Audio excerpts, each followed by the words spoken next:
Eto na yung mga galing sa ulap. Grabe. Tawagin na natin para ayan no. Taas ng lipad nila. Amazing. Suokin na natin. Uy, ano to? Ang daming dumaan. Gulat sila dun ah. So yun na yung mga young birds natin. Kailangan wag na sila magtatambay sa labas para hindi na mabulabog ng pusa. Papasukin na natin pag nga medyo lumanding ulit dito malapit. Wala na naman sila. Hindi naman na siguro lalayo yun. Ang baba na eh. Taas nila, grabe.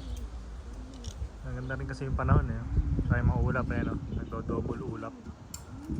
Mataas pa sila dyan sa ulap na lumalakad na yan kanina. Nasaan na ba?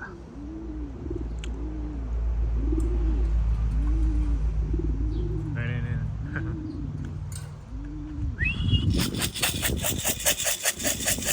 Dumami ah. Ganado sila, grabe.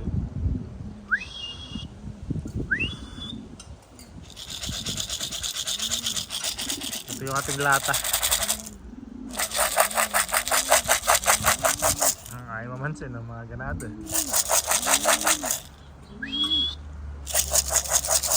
Pati yung pilay natin nandiyan kasama, grabe. Ayun o, siya na nangyayang ng mga bayan o. Sumegway. Ayaw ng hindi makababa. Doon talo. May kasama kasing iba yun no? May kasama isang inakay. Ito isa, pumana. Hindi na naman siya makababa.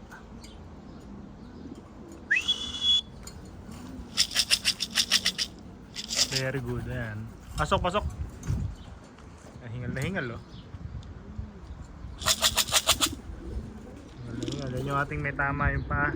Kasama siya dyan sa malayuan ng liparan eh, no? Sa taas ng lipad nila. Bukot-kot pa iba oh. Ayan, ito na siya.